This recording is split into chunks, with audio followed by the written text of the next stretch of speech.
যে মুসলমানদের মধ্যে কেন এত মতভেদ, আর এতই যখন মতভেদ তো এতই কেন কাদা ছোড়াছড়ি, এত কেন পরস্পরকে লক্ষ্য করে টিটকারি, হাস্যরসাত্মক কথাবার্তা, ছোট করে কথাবার্তা, গীবত, বদনাম।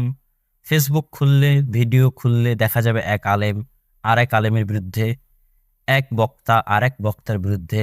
এই যে করুণ দৃশ্য মুসলমানদের সমাজের, এই করুণ দৃশ্য এমন কোনো স্বাভাবিক জ্ঞান সম্পূর্ণ মুসলিম নাই যার অন্তরে হৃদয় ক্ষরণ করবে না। ঠিক এই হৃদয় ক্ষরণটি হয়েছিল এই যুগের বাকিয়াতুস সালাফ, মদিনার বিখ্যাত মুহাদ্দিস শেখ আব্দুল মুহসিন আল আব্বাদ হাফিজাহুল্লাহ ওয়া রাআহু তার অন্তরে।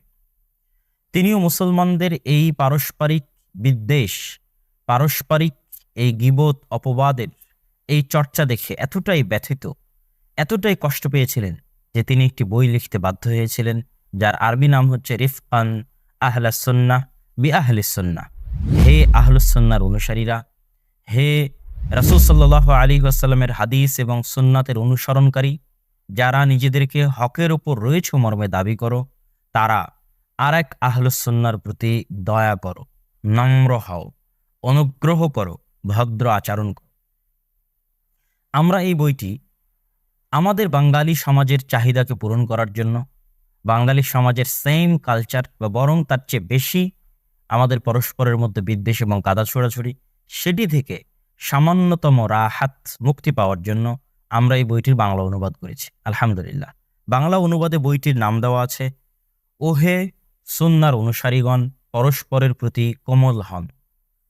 এই বইটি আমি মনে করি বাংলাদেশের যারাই দাওয়াতি কাজের সাথে যুক্ত আছে, যে কোনো প্রকার ইসলামী দল এবং সংগঠনের সাথে যুক্ত আছেন, তাবলীগের সাথে যুক্ত আছেন, দাওয়াতি কাজ করছেন, বা যে কোনো দল এবং সংগঠনের সাথে যুক্ত আছেন, যারা ইসলামের জ্ঞান মানুষের সামনে পৌঁছে দেওয়ার জন্য, ইসলামের দাওয়াত মানুষের কাছে পৌঁছে দেওয়ার জন্য কাজ করছেন, মসজিদের ইমাম হন, মসজিদের মুয়াজ্জিন হন, দায়ী হন, শায়েখ হন, হজরত হন, আল্লামা হন, তাদের এবং এমনকি যে কোনো নিম্ন লেভেলের যারা ইসলামের ধারক এবং বাহক মনে করেন, নিজেকে ইসলামের প্রচারক মনে করেন, যারা বিভিন্ন সংগঠন এবং দলের কর্মী রয়েছেন, সমর্থক রয়েছেন, তাদের সকলের জন্য আমি মনে করি এই বইটি অবশ্যই তাদের সিলেবাসের অন্তর্ভুক্ত, তাদের পাঠের অন্তর্ভুক্ত।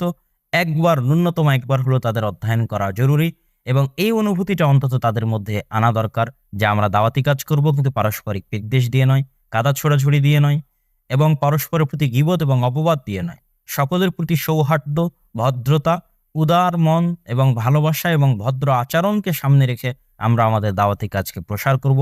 যেমনটি আমাদের নবী মুহাম্মদ সাল্লাল্লাহু আলাইহি ওয়াসাল্লামের বৈশিষ্ট্য ছিল, তিনি যেমন উন্নত আচরণের অধিকারী ছিলেন, যেমন নম্র এবং ভদ্র ব্যবহারের অধিকারী ছিলেন, এবং সকলের সাথে যেমন উন্নত আচরণ, নম্র ভদ্র ব্যবহার করতেন, তারই অনুসরণকারী হিসেবে আমরাও রাসূল সাল্লাল্লাহু আলাইহি ওয়াসাল্লামের উত্তরসূরি হিসেবে সেই ধারাবাহিকতা বজায় রাখবো।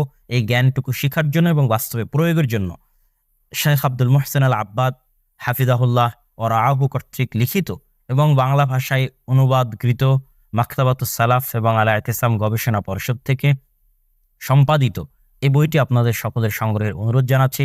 আল্লাহ সুবহানাহু ওয়া তাআলা এই বইয়ের লেখককে, এই বইয়ের পাঠককে, অনুবাদক, সম্পাদক এবং এই বইয়ের সাথে সংশ্লিষ্ট সকলকে জাযায়ে খায়ের দান করুক। এই বই দ্বারা আমাদের সমাজে যারা দ্বীনের দাওয়াত দিচ্ছেন তাদের মধ্যে পারস্পরিক বিদ্বেষ কমিয়ে তাদের মধ্যে কোমলতা এবং ভদ্রতার সৌহার্দ্যপূর্ণ শীতল বাতাস বইয়ে দেওয়ার তৌফিক দান করুক। আল্লাহুম্মা আমিন। আসসালামু আলাইকুম ওয়া রাহমাতুল্লাহি ওয়া বারাকাতুহু।